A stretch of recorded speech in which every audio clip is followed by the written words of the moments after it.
देश सेवा एक कुर्बानी नहीं बल्कि सौभाग्य है।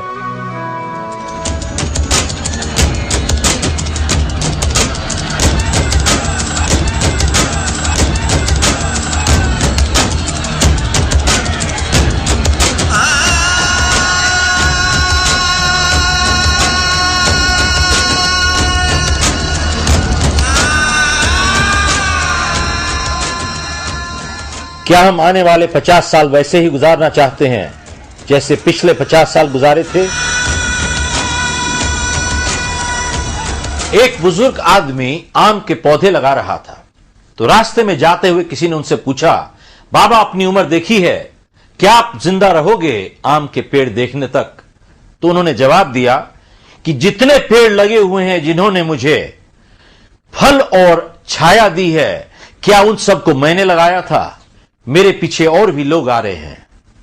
क्या हम आने वाली पुश्तों के लिए जिम्मेदार नहीं हैं? चरित्र निर्माण एक बच्चे के जन्म से ही शुरू नहीं होता, बल्कि उससे भी 100 साल पहले शुरू होता है। हमारे युवक इस देश की 100% जनसंख्या तो नहीं बनाते, लेकिन 100% भविष्य जरूर बनाते हैं।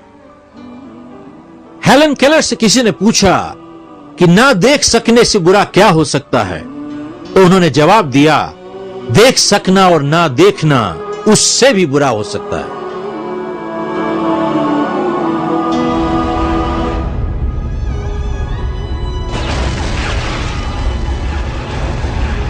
हमारी आज की समस्याएं बीते हुए कल के अदूरदर्शी समाधानों का नतीजा हैं।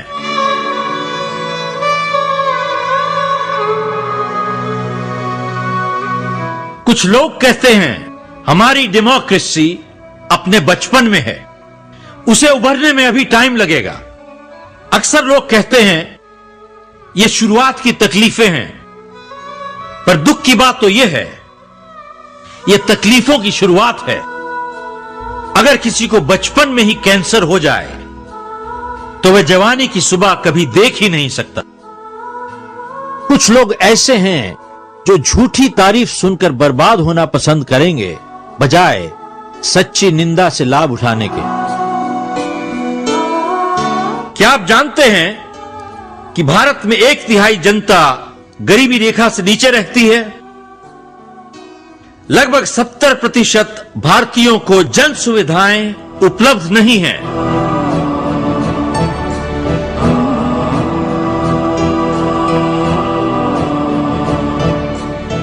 एक प्रेस रिपोर्टर ने मुझसे पूछा कि साहब आपकी किताब की नकली जाली कापियां बिक रही हैं मार्केट में, आपको कैसा लगता है?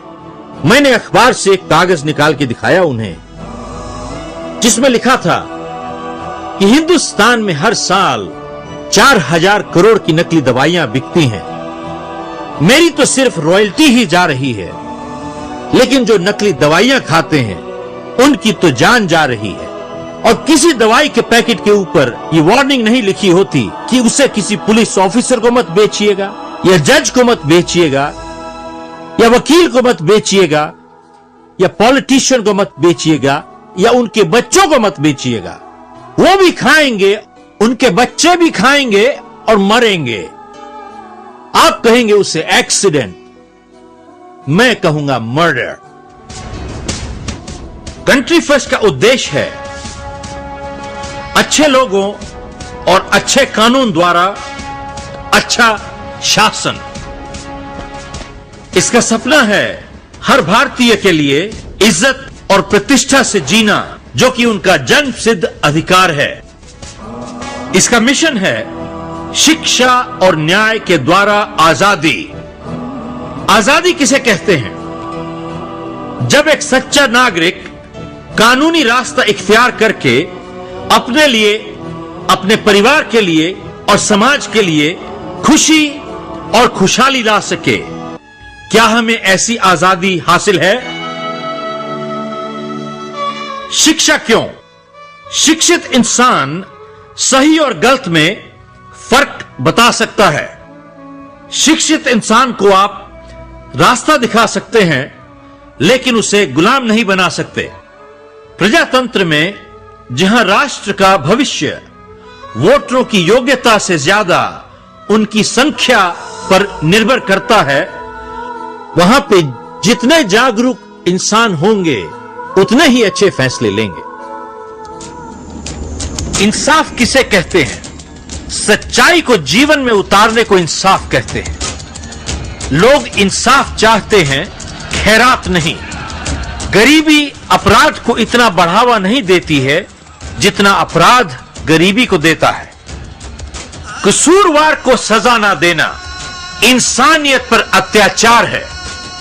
जहां झूठ का बोलबाला हो वहां इंसाफ मिलता नहीं बल्कि बिकता है। जहां इंसाफ नहीं होता वहां नागरिकों की नजरों में कानून के लिए इज्जत हमेशा के लिए गिर जाती है।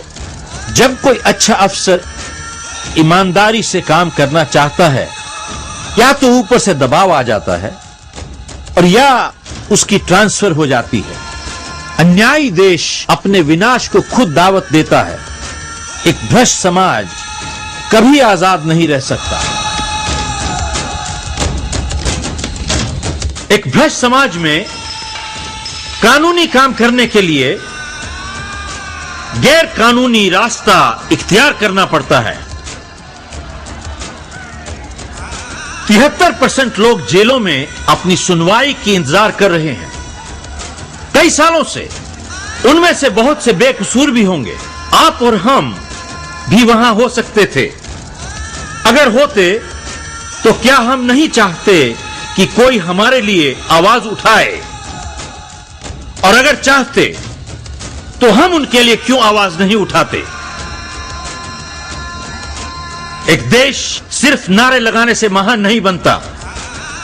देश महान तब बनता है जब उसके नागरिक महान काम करते हैं। अगर इंसाफ पाने योग्य है तो संघर्ष करने योग्य भी है। जब रक्षक और राक्षस के बीच में फर्क ही ना रह जाए तो एक आम नागरिक के पास क्या रास्ता रह जाता है? या तो खुदकशी कर ले या बंदूक उठा ले।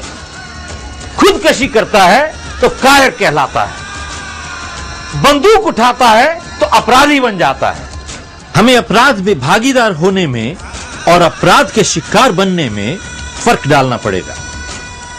मैं एक लाइसेंस के लिए अप्लाई करता हूं और किसी को रिश्वत देके किसी और अच्छे आदमी को बाहर फेंक देता हूं। मैं क्या बन गया? भागीदार। और ये क्या बन गए? शिकार। ये तो लाइसेंस की बात है। अब जीवन मरण की बात कीजिए। किसी का खून बह रहा है, आप उसे अस्पताल ले जाते हैं, कोई पूछने वाला नहीं है। लेकिन आप किसी को रिश्वत दे दीजिए तो उसे 2 मिनट में ले लिया जाएगा। आपका असूल कहता है कि मैं रिश्वत नहीं दूंगा। सवाल यह है कि क्या आप उसे मरने दीजिएगा या रिश्वत दीजिएगा? मैं रिश्वत दूंगा। कानूनी तौर पे मैं एक अपराधी बन गया, लेकिन मैंने जान बचाई इंसानियत तौर पे। सवाल यह है कि क्या मैं अपराध में भागीदार था या अपराध का शिकार बन गया? मेरा पूरा विश्वास है कि 99% हिंदुस्तानी सच्चे और ईमानदार हैं। वो अपराध में भागीदार नहीं हैं, बल्कि अपराध के शिकार बन चुके हैं। एक जमाना था जब अपना काम जल्दी कराने के लिए पैसे देने को भ्रष्टाचार कहते थे, लेकिन आज भ्रष्टाचार जबरदस्ती पैसे ऐंठने को कहा जाता है। अगर आप मुझे पैसे नहीं दीजिएगा तो मैं आपका जीना हराम कर दूंगा। जब औहदे और वर्दी वाले हफ्ता इकट्ठा करते हैं, इसी को ऑर्गेनाइज्ड क्राइम कहते हैं। प्रजातंत्र में हर नागरिक का हक है कि वो बेइंसाफी के खिलाफ शांतिपूर्वक आवाज उठा सकें। अगर आप गांधी जी की जिंदगी देखें, उन्होंने हर अंग्रेजी कानून तोड़ा था। वो कहते थे, आप बनाइए मैं तोड़ूंगा। जो इंसान कानून तोड़ता है वो अपराधी कहलाता है। तो इसका मतलब यह है, गांधी जी से बड़ा अपराधी कोई था ही नहीं। उन्होंने एक बात कही थी कि देश के कानून से ऊंचा इंसानियत का कानून होता है। गांधी जी ने मद्रास में कहा था,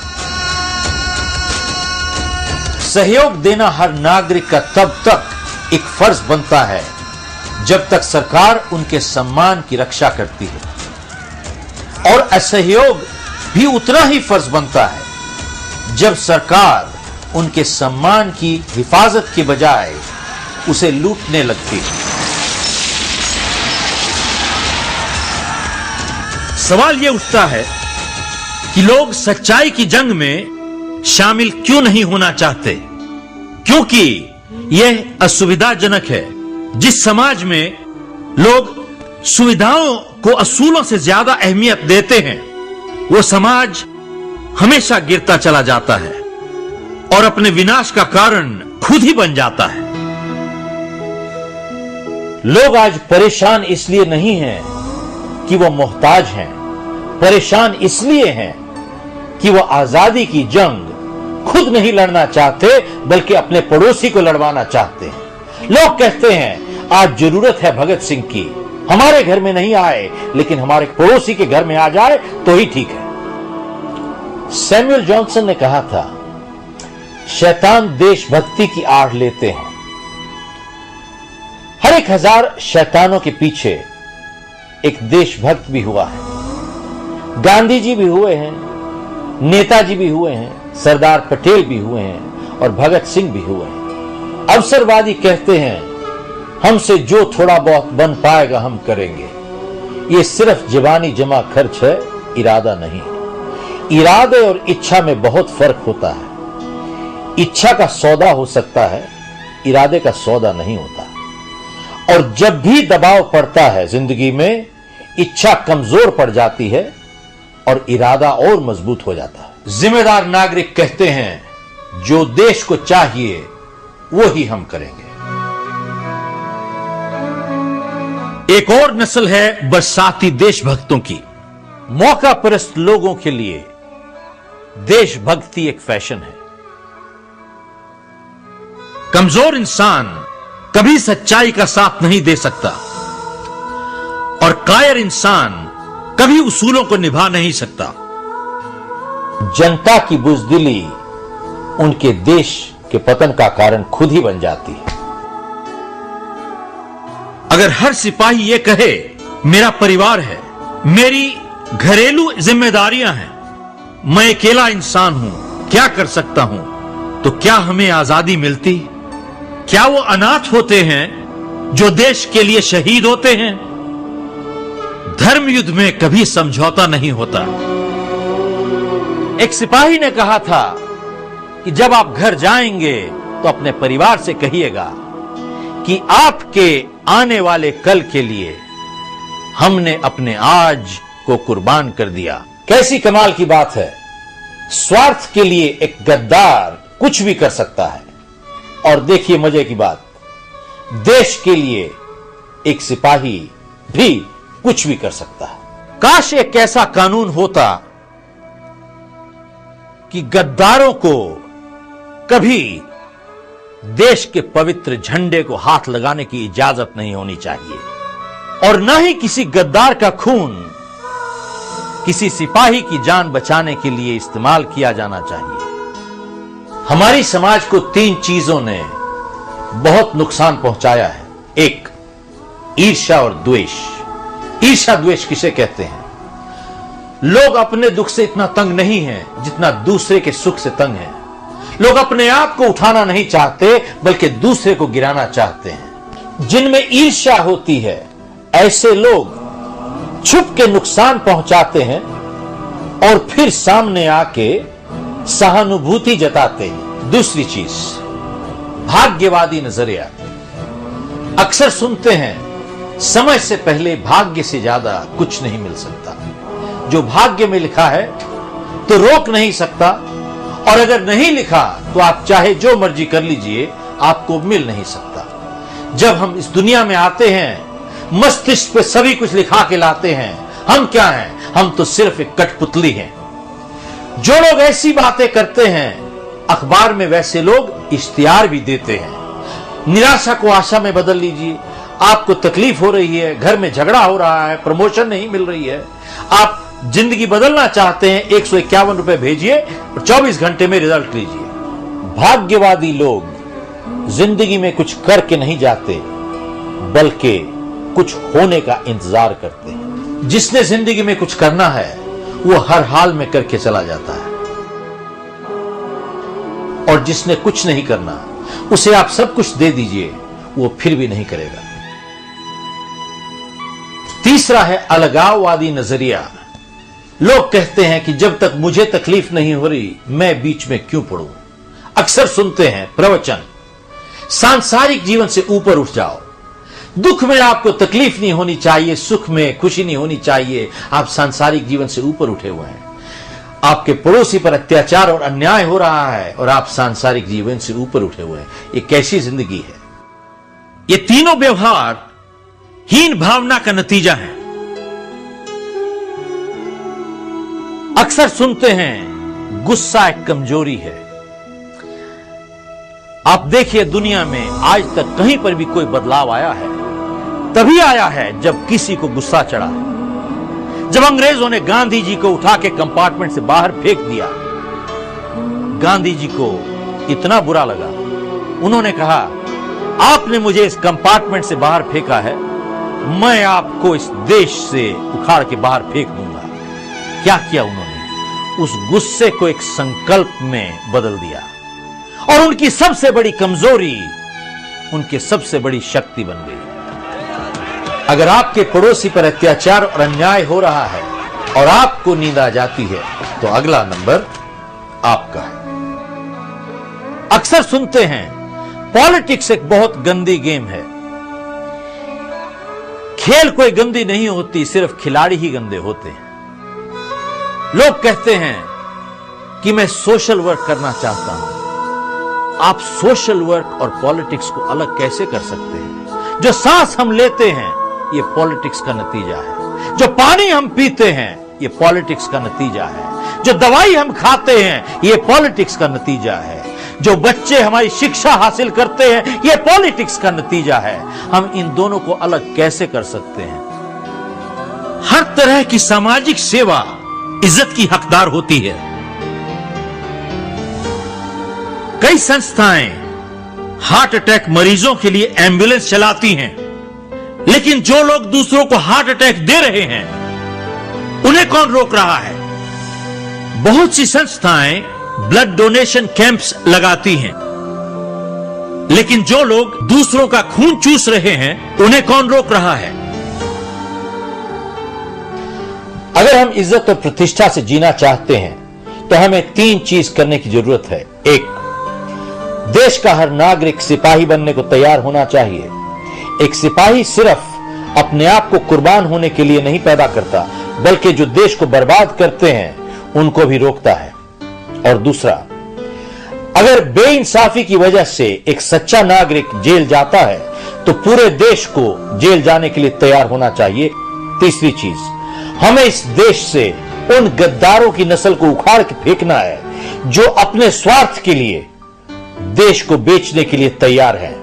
एक दुश्मन किसी देश को तोड़ने का सपना तभी देख सकता है जब उसे मालूम हो कि दूसरे देश की बुनियाद कमजोर है। आजादी मुफ्त में नहीं मिलती, बल्कि हर पुश्त को उसे हासिल करने की कीमत चुकानी पड़ती है।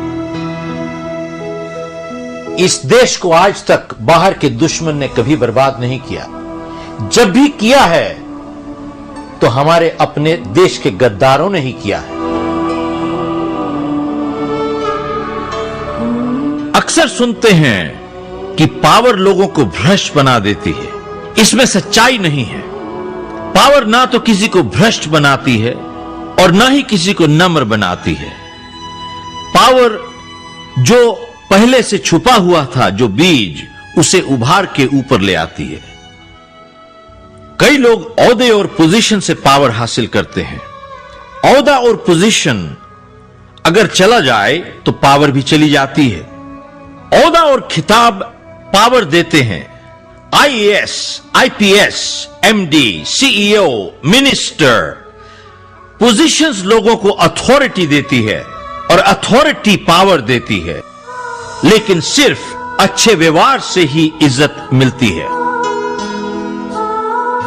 इंडियन कॉन्सुलेट ने ह्यूस्टन में 500 जाली पासपोर्ट रिश्वत लेके इशू किए हैं। हम आतंकवाद की बात करते हैं। सबसे बड़ा सवाल यह है कि आतंकवादी है कौन? जिसको नकली पासपोर्ट मिला या जिसने नकली पासपोर्ट इशू किया? हम लोग हिंदुस्तान में इन्वेस्टमेंट्स की बात करते हैं। Doctor PR Hague, Swiss deputy minister, ने कहा कि हिंदुस्तानियों का 2,500 बिलियन डॉलर स्विस बैंकों में पड़ा हुआ है। इसमें अगर एक टाइपिंग की गलती भी हो तो भी बहुत बड़ी रकम है ये। अंग्रेजों ने 200 साल में इस देश को इतना नहीं लूटा जितना इस देश के गद्दारों ने 50 साल में लूट लिया है। कंट्री फर्स्ट एक्शन प्लान, जो कि समाज हित मुकदमा PIL और इंसाफ के लिए जनता के समर्थन से मुमकिन होगा। क्या आप जानते हैं कि तकरीबन 4,000 लेजिस्लेटर्स में से 700 का क्रिमिनल रिकॉर्ड है?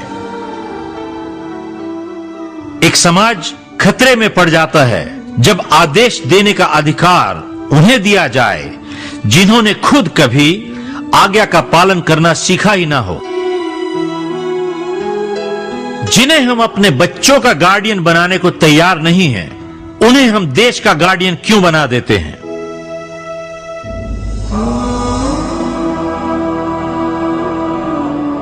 भारतीय अदालतों में तकरीबन 4 करोड़ केसेस पेंडिंग पड़े हुए हैं, लेकिन उनमें से करप्शन केसेस सिर्फ 15,000 से भी कम हैं।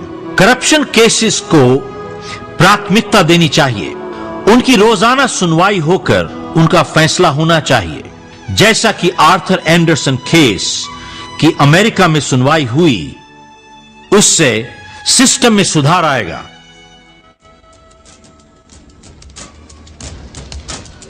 गवाह अपने बयान से क्यों बदल जाते हैं?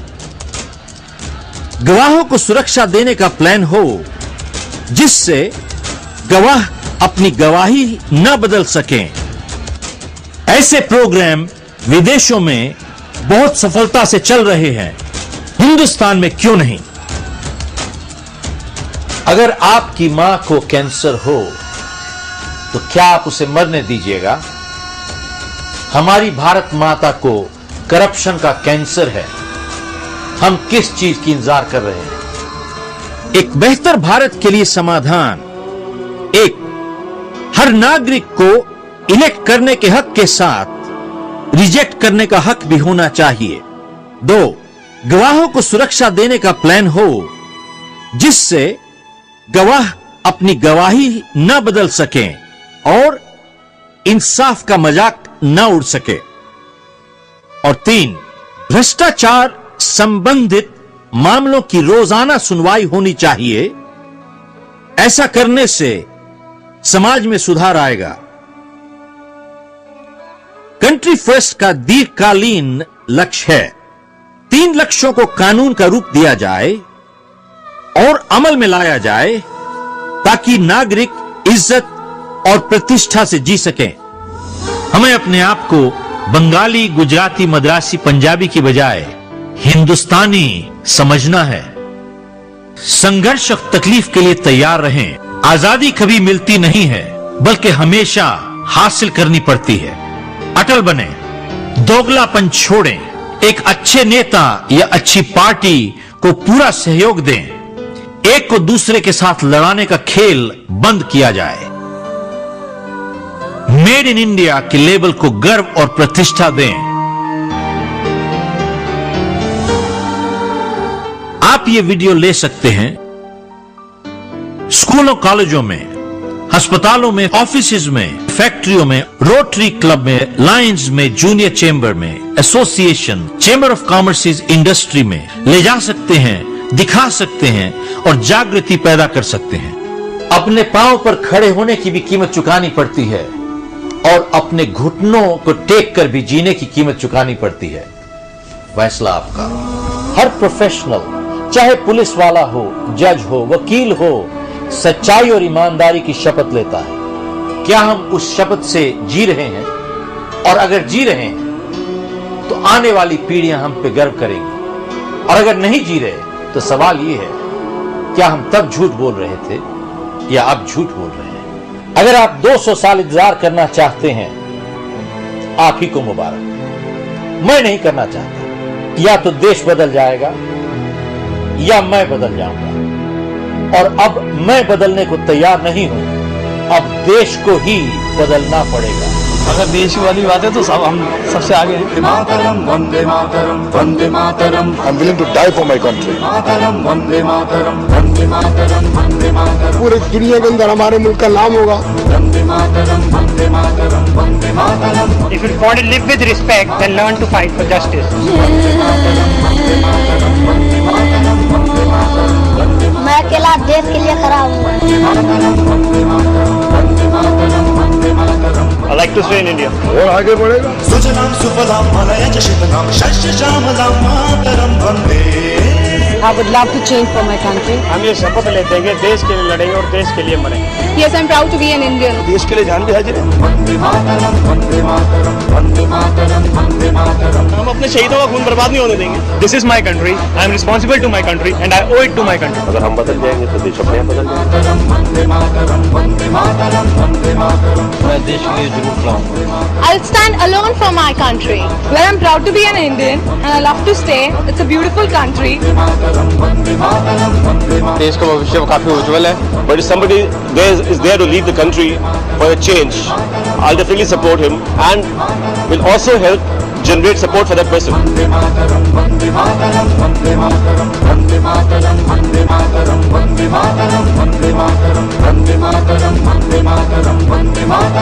If my country lives, my mother will live.